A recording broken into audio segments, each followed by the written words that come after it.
Nossa aula de fisiologia começa com o sistema digestório, depois eu vou falar um pouco também sobre metabolismo energético na parte 2 desse tema, para discutir isso. O que é sistema digestório? Como eu havia dito antes, o sistema digestório ele é um conjunto de processos. Ele é um conjunto de processos e reações químicas para obter, transformar e absorver nutrientes. É a forma pela qual nós, seres heterotróficos, obtemos os nossos nutrientes. Nós não produzimos nossa alimentação. Então nós devemos buscar isso numa fonte. E essa fonte nutricional é que vai nos dar isso. E o sistema digestório ele vai, de novo, obter, transformar.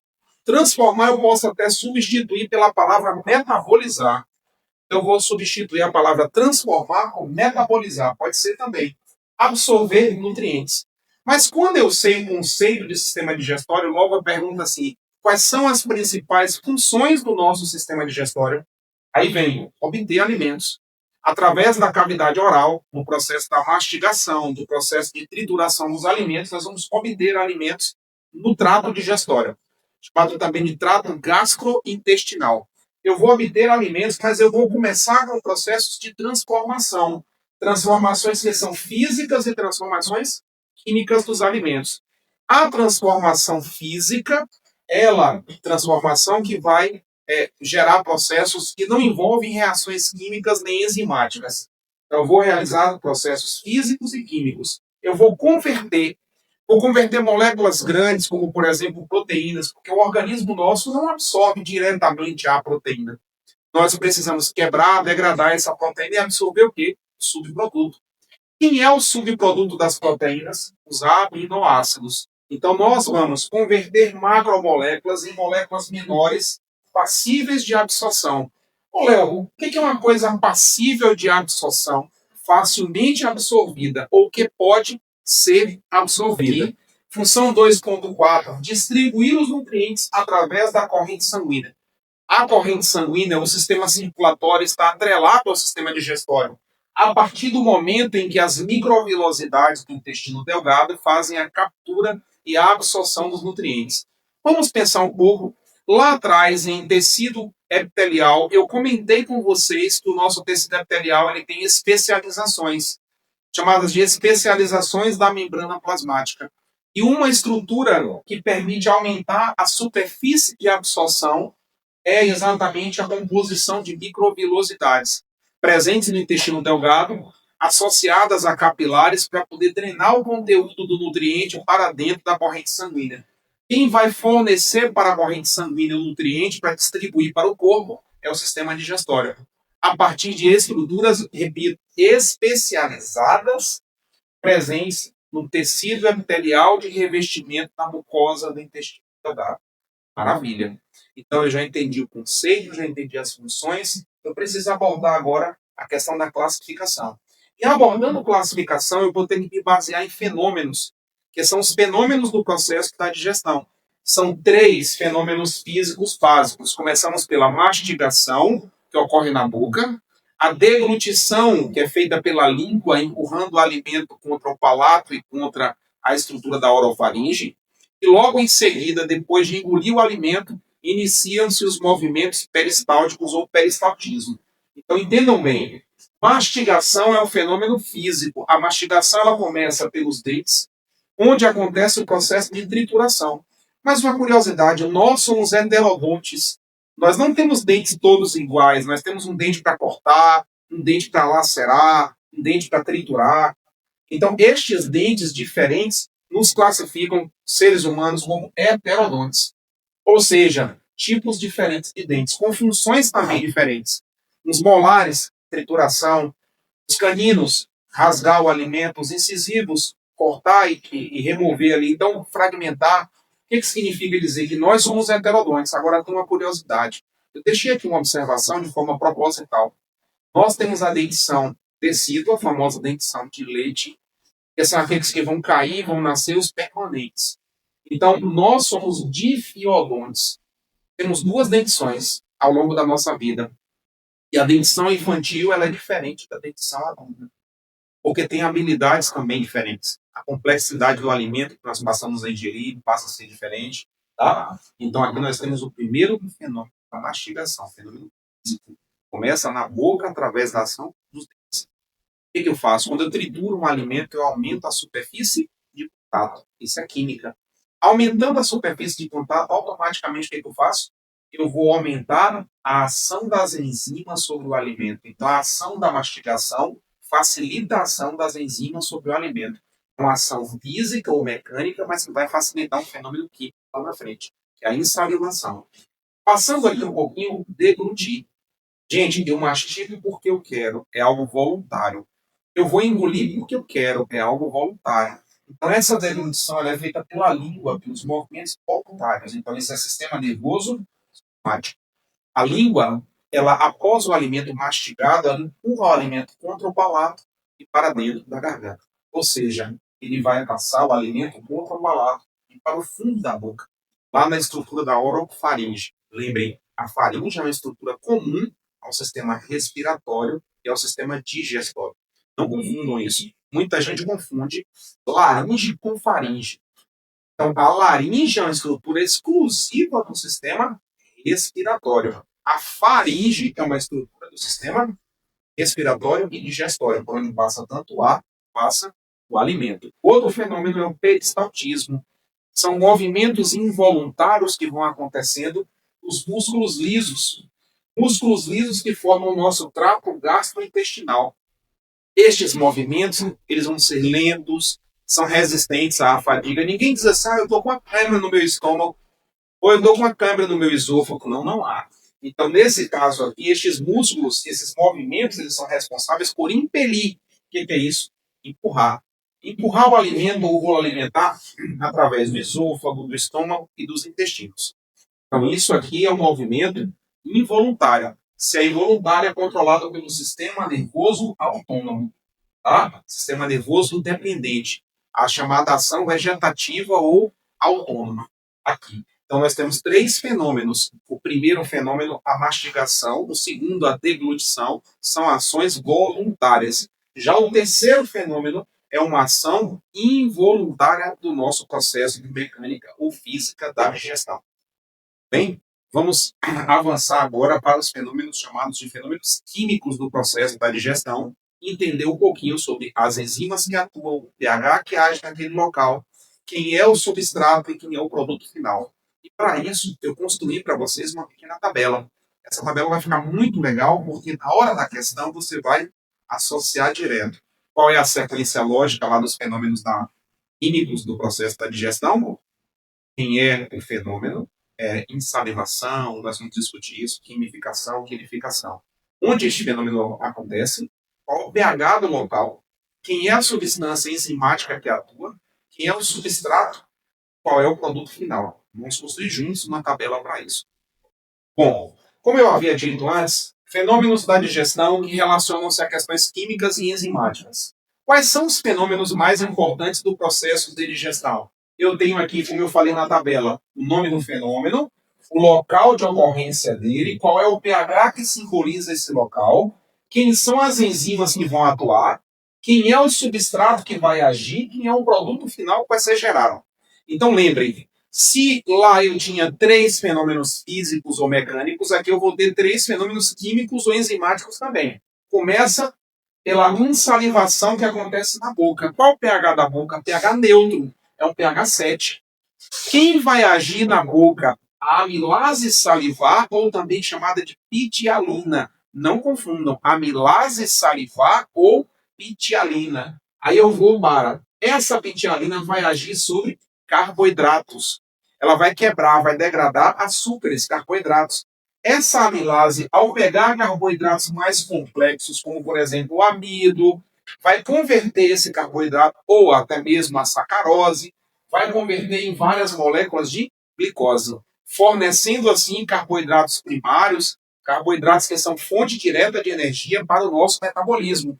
É aí que entra a história. Essas glicoses que são geradas pela quebra de carboidratos mais complexos vão servir de energia, de combustível, vamos dizer assim, para o processo da respiração aeróbica, que começa no citoplasma. Lembrem, a respiração aeróbica vai usar a glicose e vai queimar completamente uma molécula de glicose, produzindo até aproximados 38 ATPs. Começando onde? Tem a primeira fase, que é glicólise, que acontece no citoplasma. Tem o ciclo de Krebs, também chamado de ciclo do ácido cítrico, que acontece na matriz da mitocôndria.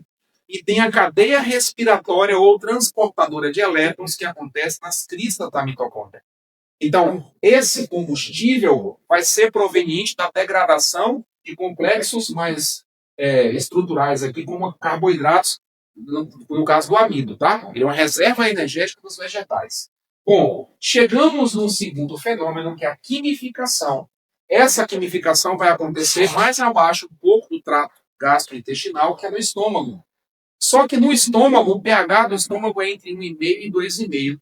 Aí vocês podem me perguntar, por que que no estômago, o ácido do estômago, o suco gástrico com um pH tão baixo assim, ele não digere a parede do próprio estômago? Simples. Existe um muco protetor que reveste a parte interna do estômago. Esse é um dos motivos. Mas além desse muco protetor que reveste uma camada do estômago, nós vemos que esse pH não fica o tempo todo assim. O sistema nervoso controla, envia informações, envia hormônios também a partir do sistema endócrino para controlar isso. Se você está mastigando, por exemplo, se você sente cheiro de comida, automaticamente o sistema nervoso, junto com o endócrino, fazem com que o corpo libere, no caso do estômago, a pepsinogênio. Esse pepsinogênio vai ser liberado na forma inativa e só vai se converter em pepsina quando o pH reduzir. Então, o pepsinogênio vai ser convertido em pepsina quando o pH atingir algo na casa de 1,5 até, no máximo, 3. E quando é que isso acontece? Quando as células do estômago começam a liberar o ácido clorídrico, que é o HCl. Então, aí, nesse caso, no suco gástrico, veja bem, suco gástrico é estômago, suco entérico é intestino, não vamos confundir, vamos separar isso?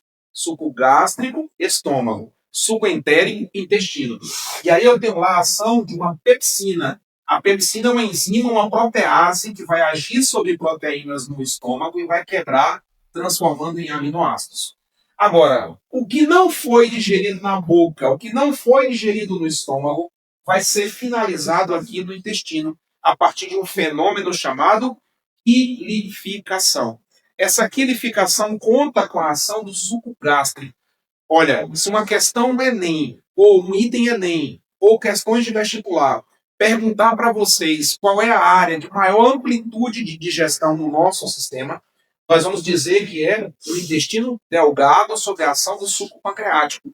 Este suco pancreático ele contém substâncias que vão quebrar carboidratos, lipídios, proteínas e até mesmo ácidos nucleicos, até mesmo o DNA. Se você comer uma maçã, você vai digerir o DNA da maçã e vai usar os nucleotídeos para fazer o seu DNA, ou o nosso DNA e o nosso RNA. Então, o suco pancreático ele contém o produto final dele vai ser baseado nas enzimas que vão atuar. Então, esse suco pancreático, que tipo de enzimas ele vai ser dotado? Ele contém amilase, protease, lipase. Eu vou colocar quais são essas enzimas. Vamos juntos, então? Vamos acrescentar aqui a informação na tabela nossa. No suco pancreático aqui, eu vou colocar quem são. Eu tenho aqui as enzimas amilase, certo? Amilase pancreática. Temos também as chamadas proteases, quebrando proteínas. Temos as lipases, quebrando lipídios. E, por fim, temos aqui também as nucleases, que são substâncias que vão quebrar ácidos nucleicos. Então, o suco pancreático ele é rico em substâncias enzimáticas. Só que ele tem um componente que não é enzimático. Quem é o componente não enzimático do suco pancreático?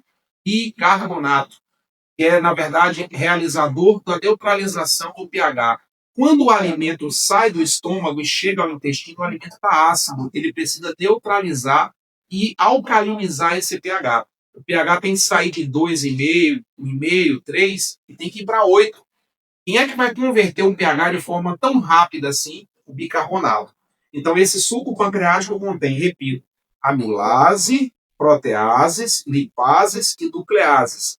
As nucleases vão quebrar ácidos nucleicos. Então, quem são os substratos sobre quem elas vão agir? Amido, proteínas, lipídios E, por último, aqui a questão dos ácidos nucleicos. Ácidos nucleicos. Pronto. Eu tenho também a regra de ácidos nucleicos aqui no processo da digestão acontecendo no intestino delgado, sobre a questão da ação da quilificação. Ó, intestino delgado. Ponto, maravilha. E aí eu vou transformar isso tudo em quê? Em glicose, aminoácidos, ácido graxo mais álcool, tá? Vou botar assim, ácido graxo mais álcool. E além do ácido graxo mais o álcool, eu também vou gerar aqui o quê? Os nucleotídeos. Nucleotídeos, tá? Que são os componentes básicos aí da fabricação de qualquer ácido nucleico, seja ele DNA, RNA, na composição básica dos ácidos nucleicos. Muito bem. A nossa tabela agora sim está completa, tá? Então eu vou colocar aqui embaixo logo o suco pancreático, uma observação, vamos destacar isso aqui para chamar bem a nossa atenção. O suco pancreático, ele é o quê? Composto por enzimas e bicarbonato. As enzimas vão degradar o alimento, o bicarbonato vai neutralizar o processo do pH. Vou colocar isso logo adiante um pouquinho aí para vocês poderem ter essa noção mais plena. Como eu havia dito, as enzimas que vão formar o suco pancreático são a amilase pancreática, atua sobre carboidratos complexos, como por exemplo polissacarídeos e até disacarídeos. Quem são os polissacarídeos? O amido, os disacarídeos, como por exemplo a sacarose, que é formada de glicose mais frutose. Se você comer um cereal, o que tem no cereal? Qual é o carboidrato do cereal? Maltose. Então a maltose é um disacarídeo. Ela precisa ser quebrada por enzimas amilases pancreáticas, que vão agir sobre. Mas eu tenho também aqui as enzimas, além da amilase, não vão agir só sobre o amido, sobre carboidratos poli e disacarídeos, convertendo-os em moléculas de glicose, convertendo-os em glicoses, que são monossacarídeos. A glicose é um monossacarídeo. Então eu tenho aqui a formação de açúcares mais simples que podem ser facilmente absorvidos pela mucosa do intestino. A segunda forma enzimática são as proteases. Protease pancreática, que vai fazer o quê? Agir sobre as proteínas do alimento, convertendo em aminoácido. Porque nós vamos precisar dos aminoácidos. Tem inclusive uma questão que caiu há alguns anos no item do Enem, que dizia assim, que nós precisamos, tinha um diálogo entre um leão, uma chargezinha entre um leão e uma presa, dizendo, ei, eu preciso comer você, preciso me alimentar de você, porque eu vou usar os seus tijolinhos para construir os meus tijolinhos. Tipo assim, o leão precisava comer ali a sua presa para poder absorver as proteínas, degradar essas proteínas em aminoácidos, porque o que interessava ao organismo do leão era os aminoácidos para fazer suas próprias proteínas. É exatamente isso. Muitas vezes a gente ouve dizendo assim, para evitar envelhecimento, para evitar doenças osteomusculares, como por exemplo as artroses, tem que tomar colágeno. Mas espera aí, se você toma o colágeno não é uma proteína? Essa proteína não vai ter que ser quebrada, não vai ter que ser degradada? O que o nosso intestino vai absorver? É o colágeno? Não, ele vai absorver os aminoácidos que formam o colágeno. O colágeno é uma proteína estrutural do tecido conjuntivo que tem muito aminoácido essencial. O que é o aminoácido essencial? É aquele que o nosso corpo não produz. Nós precisamos absorver através da dieta. Então é assim que o nosso corpo obtém essas proteínas, através de ação de enzimas como, por exemplo, a protease pancreática, quebrando, convertendo em aminoácidos para serem absorvidos. A outra categoria de enzimas que estão presentes no suco pancreático são as lipases pancreáticas. Atuam nas gorduras. Vão pegar essas gorduras e vão converter essas gorduras em quê? Em álcool mais ácidos graxos. Essa informação vocês têm. Mas você já tinha ouvido falar sobre quilomícrons? O que é um quilomícron? São partículas microscópicas de gordura. Quando ocorre a ação das lipases pelo pâncreas, essas lipases vão quebrar as gorduras. Mas antes disso, para que a gordura seja quebrada pela lipase, ela precisou ser diluída pela ação da bile. Muito cuidado com isso. A bile não contém enzima. A bile é fabricada pelo fígado, armazenada na vesícula biliar. Ao contrário do que alguns alunos acreditam, A bile não é fabricada na vesícula, ela é armazenada. A bile é armazenada na vesícula biliar. E ela contém o que, essa bile? Contém sais, contém colesterol. Então, essa bile vai atuar como um detergente, como um adstringente. Ela vai ter um papel de emulsificar. A bile dissolve a gordura para facilitar a ação da lipase pancreática e vai converter as gorduras do alimento que nós comemos em partículas microscópicas de gordura chamadas quilomicrons. Então, são microscópicas gotículas de gordura. Só aqui vocês já viram três enzimas principais. Aqui, ó, A.4. Essa categoria A.4 que nós temos são o quê? São as que vão degradar os ácidos nucleicos, são as chamadas nucleases. Nucleases. O que são essas nucleases? Nucleases pancreáticas. Essas nucleases pancreáticas vão fazer o quê? Elas atuam sobre os ácidos nucleicos dos alimentos. Sobre os ácidos nucleicos dos alimentos. Quando você fala de ácidos nucleicos dos alimentos, você está falando de quê? Aqui eu estou falando sobre o DNA e o RNA que está presente nos alimentos. O exemplo que eu citei, se você comeu uma maçã, se você comeu carne bovina, se você comeu uma banana, se você comeu trigo, todos os alimentos que nós ingerimos têm a sua porção, têm a sua parcela de material genético embutido ali. Então nós precisamos degradar isso. As nucleases pancreáticas atuam sobre os ácidos nucleicos dos alimentos, convertendo em nucleotídeos. Tá? Convertendo em nucleotídeos. Nucleotídeos de adenina, guanina, citosina, timina, para que o nosso corpo possa aí sim sintetizar o nosso material genético, o nosso RNA, o nosso DNA, para fazer parte, compor o nosso ciclo celular e facilitar o trabalho do processo de reprodução e divisão celular, no caso meiose e mitose, né? Precisamos ter, antes de dividir a célula, precisamos ter o quê? Antes da divisão, replicação do material genético. Temos a fase G1, fase S, fase G2. Bom, muito bem. Por que eu estou colocando essa história aqui? Na verdade, eu citei as enzimas que atuam no suco pancreático e agora o bicarbonato. O bicarbonato ele é o quê? Vai atuar no bolo alimentar para elevar o pH de 1,5 a 2,5 para aproximadamente o quê? 8. Eu preciso tirar o pH de extremamente ácido e levá-lo não para neutro, mas para básico ou alcalino. Por que eu tenho que pegar o pH? O bicarbonato é essencial para que essas enzimas anteriores possam atuar. Se o bicarbonato não estiver presente, essas enzimas em cima não são ativadas. Isso é muito claro. As enzimas aqui acima só vão ser ativadas se o pH sair da casa de 1,5 a 2,5 e se converter para 8. Inclusive, este fenômeno é o fenômeno da quilificação. O bolo alimentar veio do estômago, chamado de quimo, pela ação ácida. Ele só vai se transformar em quilo quando houver a ação do bicarbonato. Então precisa ter essa transformação. Vocês vão ter que ter muita atenção aqui à observação que eu deixei. A ação do suco pancreático ocorre onde? No duodeno. O duodeno é a primeira região do intestino delgado. Faz parte do intestino delgado. O intestino delgado ele é anatomicamente dividido em duodeno, jejuno e íleo.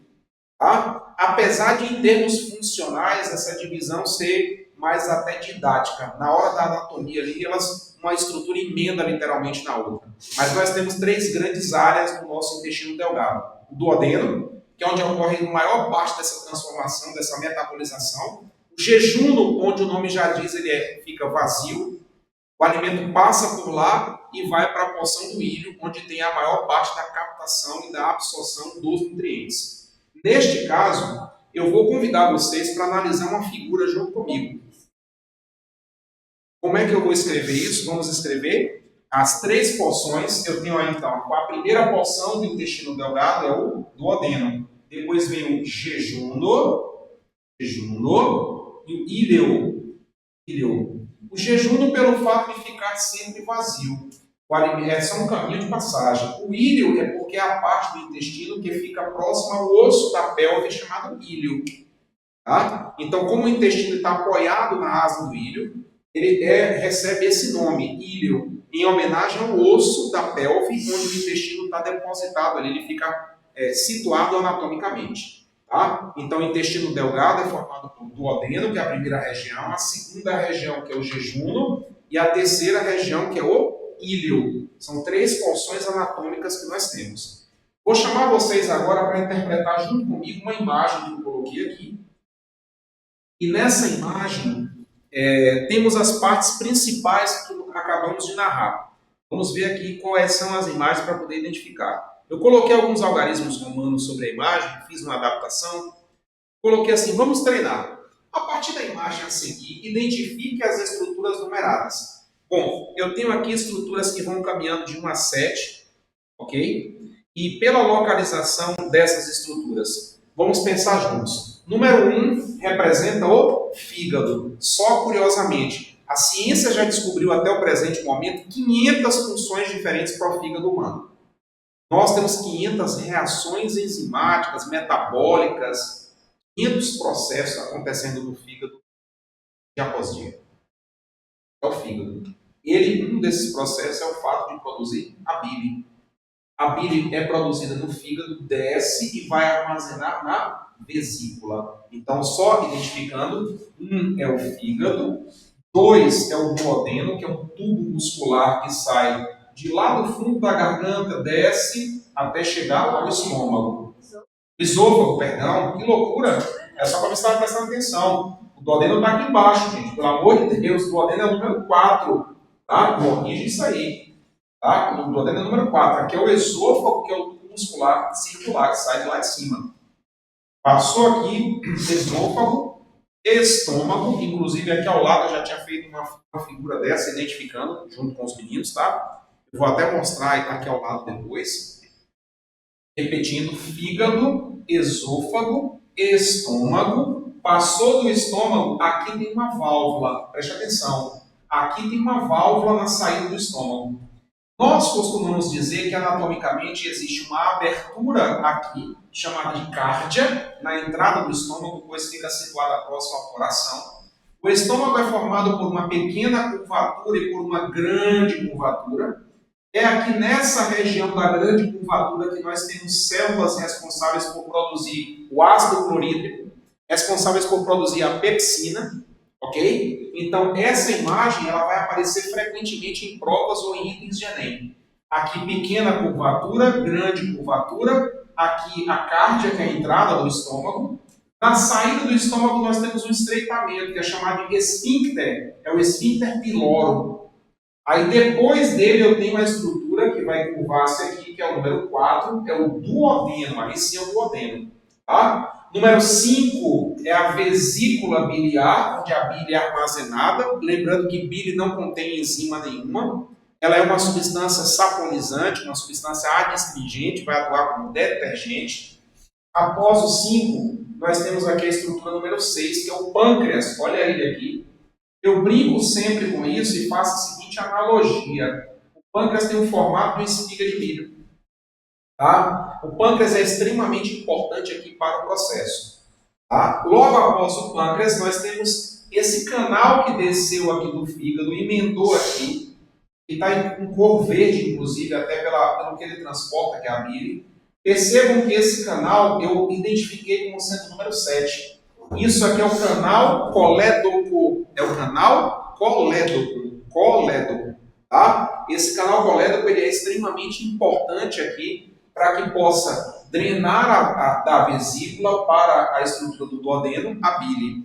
Inclusive, turma, quando fala assim, olha, fulano está com um cálculo na vesícula, esses cálculos vão se acumular aqui na vesícula, eles podem sair pelo trajeto e obstruir a passagem.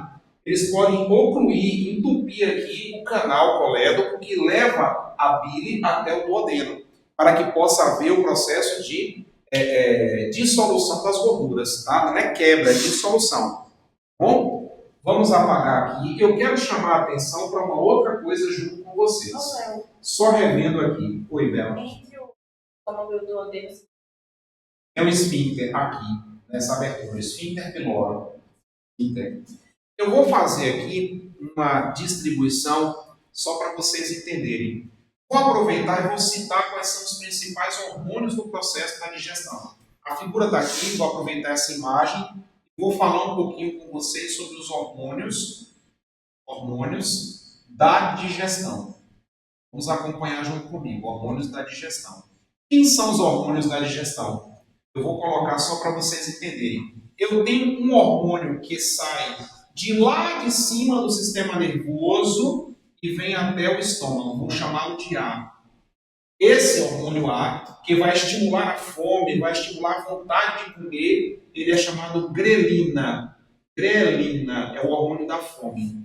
Ele sai de lá do sistema nervoso, de lá da estrutura do encéfalo e vai atuar em várias partes do corpo, como por exemplo no estômago, estimulando a fome, estimulando inclusive o peristaltismo, a produção de suco gástrico, de ácido clorídrico, tá? Aí o que nós temos? Seguindo aqui, eu tenho um hormônio que sai do estômago e vai para o próprio estômago, vou chamar de B. O hormônio que sai do estômago e vai para o próprio estômago, tá? O hormônio que sai do estômago e vai para o próprio estômago, esse aqui, o nome desse hormônio, quem é esse hormônio? Esse aqui é a gastrina. Gastrina. Hormônio que sai do estômago e vai para o próprio estômago. Gastrina. Só que, quando o alimento chegou aqui, ele vai trajetar aqui e vai acabar caindo no duodeno. Quando o bolo alimentar cai no duodeno, ele já cai um pouco, ácido ainda, com seu pH na casa de 1,5, 2,5, 3, o que vai acontecer? Esse bolo alimentar, essa parte do duodeno, vai enviar um hormônio para a vesícula biliar e para o próprio fígado. Esse hormônio eu vou chamá-lo de C. Atenção, quando o alimento saiu do estômago e caiu no duodeno, ainda ácido, o duodeno vai estimular um hormônio que vai atuar sobre o fígado e sobre a vesícula. Esse hormônio é chamado de quê? Colecistocinina. Ele vai atuar no canal colédoco para poder expelir a bile do duodeno. Então, o nome do hormônio C, colecistocinina, ou também chamado de colecistoquinina. A colecistocinina ou colectoquinina, ela vai atuar na vesícula e aqui também no duto canal colédoco. Só que, quando a digestão já encerrou, já terminou, aí o que acontece? O intestino, ele é a parte mais inteligente do processo. Ele precisa avisar ao estômago, dizer, estômago, pode parar, já está bom, já acabou a digestão aqui embaixo, pode desacelerar em cima. Aí é o hormônio que nós vamos chamar de quê? O hormônio D. Quem é o hormônio D aqui no processo? É o hormônio que, preste atenção, vai dizer para o estômago, pode parar que já está tudo bem. Mas esse hormônio que avisa para o estômago parar, que está tudo bem, é chamado de enterogastrona. Enterogastrona.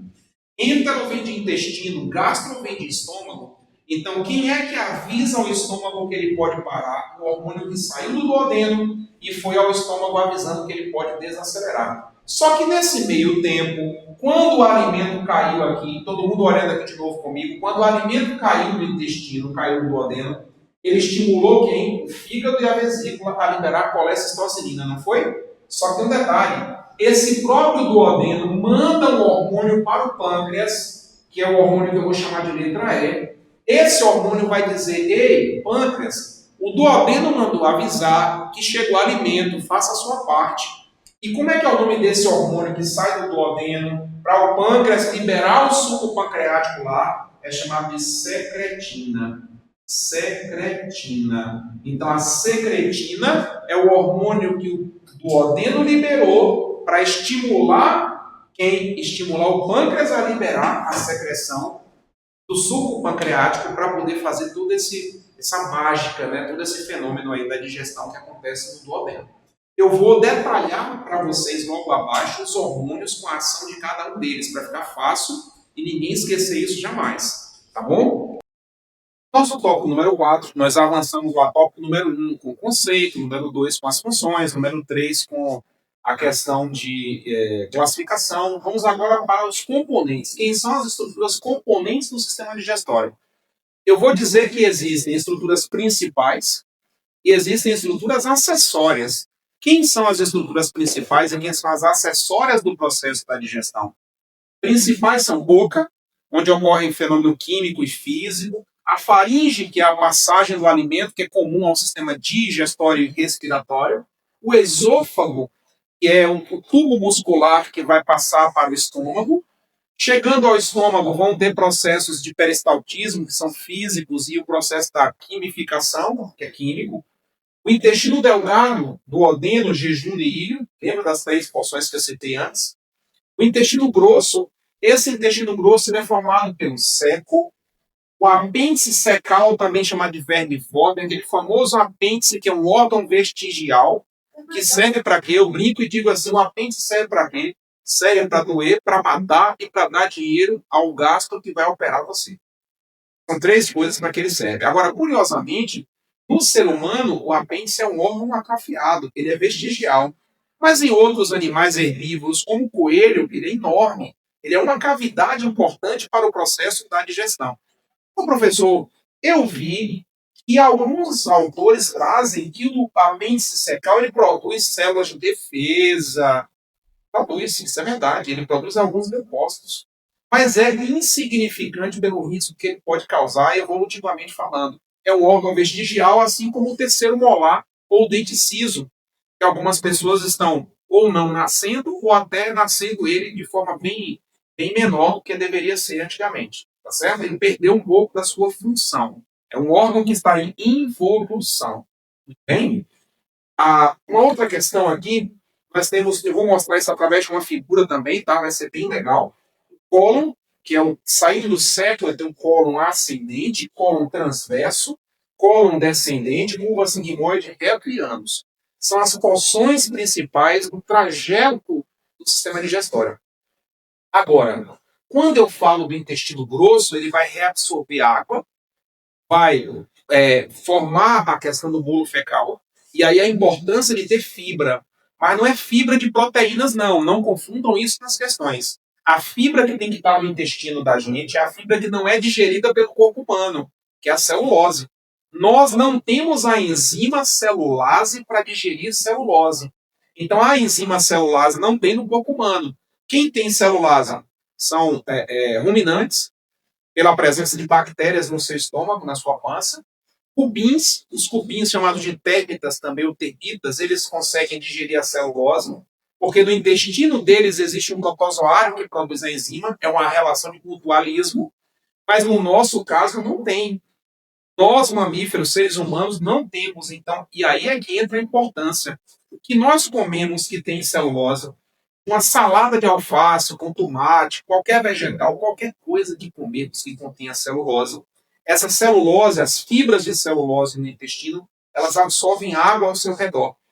E essas fibras que absorvem água, elas ajudam a fluidificar o bolo fecal. Isso aumenta o que? O trânsito intestinal. Facilita a evacuação, evitando constipações e as famosas prisões de ventre. Então, as fibras ajudam muito o trajeto do alimento através do cólon, transverso, ascendente, descendente, curva sigmoide, o reto e o ânus. Vão facilitar o processo. Agora, não adianta comer fibra e não beber água também. É um outro problema. Tem que ter uma alimentação diversificada em fibra e tem que ter uma boa ingesta de água. Entre 2, 2,5 até 3 litros de água por dia é a recomendação para um adulto médio, pesando algo em torno de 70 a 80 quilogramas. Okay? Existe um cálculo feito pelos nutrólogos, pelos nutricionistas, que diz a demanda de água ser um pouco maior ou um pouco menor, a depender do biotipo de cada pessoa. Okay? Mas eu disse aqui 4.1 quais são os principais órgãos. Mas tem órgãos que são anexos à digestão. O que é um órgão anexo à digestão? É aquele que o alimento não passa dentro dele, mas ele é indispensável para a digestão. Quem são os 3 órgãos anexos principais da digestão? As glândulas salivares, o pâncreas e o fígado. O alimento não passa dentro da glândula salivar, o alimento não passa dentro do fígado, o alimento não passa dentro do pâncreas. Mas estes produzem substâncias, enzimas, fluidos para ajudar no processo da digestão. A glândula salivar, quantas são? São 3 pares. São 6 no total. 2 embaixo da língua, chamadas de sublinguais. 2 embaixo da mandíbula, chamadas de submandibulares. E 2 na lateral da mandíbula, que são as parótidas. Inclusive, essas glândulas na lateral da mandíbula, as parótidas, são afetadas pelo vírus da parotidite, a famosa e popular cachumba ou papeira. Por isso que vai ademaciar, vai inchar a lateral da mandíbula e a parte inferior do pescoço. Tá? Chama-se parotidite, a famosa cachumba ou papeira. Pode aparecer com esse nome também em questões de vestibular. Vamos um pouco mais. Precisamos falar sobre os órgãos anexos do processo da digestão. Olha eles aqui. Acabei de citar. São aqueles que o alimento não passa em seu interior, mas são extremamente importantes para a reação da digestão. As glândulas salivares, 3 pares. Embaixo da língua, embaixo da mandíbula e na lateral da mandíbula. Igual, lá, parótidas. O fígado, produção da bile. Mais uma vez eu coloco aqui a observação. A bile é formada por sais e pelo colesterol. Mas ela não contém enzimas. Muito cuidado com isso. Bile não contém enzimas. Ela serve para quê, então, essa bile? Para emulsificar. Ela tem um papel de detergente, para diluir a gordura, mas não quebrar. Diluir, mas não quebrar. E aí temos o terceiro órgão anexo do processo da digestão, o pâncreas. A produção do suco pancreático contém as enzimas que eu citei anteriormente e a ação do bicarbonato. Eu parei no tópico número 4. Eu vou falar com vocês no tópico número 5, só para resumir os hormônios do processo da digestão. Vamos juntos? Quem são os hormônios do processo da digestão? Vou colocar aqui para vocês. Assim, ó, exatamente os principais hormônios da digestão. Vamos a eles. Aqui, principais hormônios da digestão. Existem outros, tá, turma? Mas eu estou colocando aqui os mais importantes, os principais. Quem são esses principais hormônios da digestão? Vou colocar aqui a grelina. Essa grelina, ela faz o quê? Estimula a fome. Ok? Nós temos agora o quê? A gastrina. O que ela faz? Ela estimula o estômago a produzir o suco gástrico.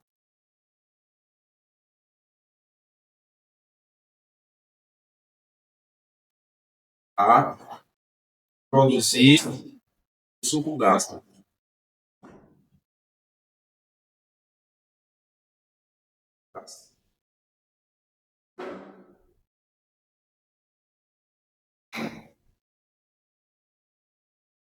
Muito bem. Depois nós temos quem? Qual outro hormônio? A secretina. Secretina estimula o pâncreas a liberar o quê? O suco pancreático. Eu expliquei isso anteriormente, estou só descrevendo aqui. Nós temos a enterogastrona. O que ela faz? Atua no estômago, inibindo a ação do suco gástrico. Ela vai avisar o estômago que já está tudo bem lá embaixo do intestino. Entero, porque é produzido no intestino. Enterogastrona, ela atua no estômago, inibindo as secreções e de suco gástrico.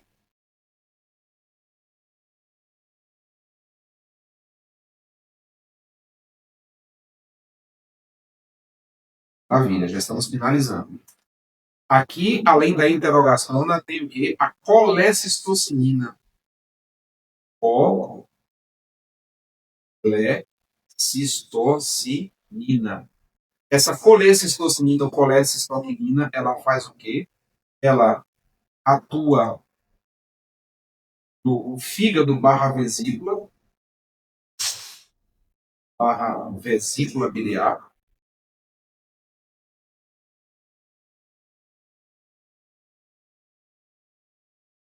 Vesícula biliar. Ó, para a liberação da bile. Onde essa bile vai ser liberada? A bile onde? No duodeno. Bem, esses são os 5 principais hormônios que vão atuar no processo de digestão. Tá? Fiquem à vontade para fazer suas anotações. Eu havia dito a vocês, no final da aula, eu vou encerrar mostrando algumas partes do sistema digestório. O aplicativo 3D aqui que eu utilizo nas aulas da graduação para medicina. E eu vou mostrar quais são as estruturas principais, tanto anexas como estruturas do trajeto do alimento no processo da digestão. Vamos juntos. Temos aqui a imagem mostrando a estrutura da cavidade oral, as glândulas salivares, temos aqui a glândula parótida do lado esquerdo, temos uma outra glândula parótida ao lado direito, tá?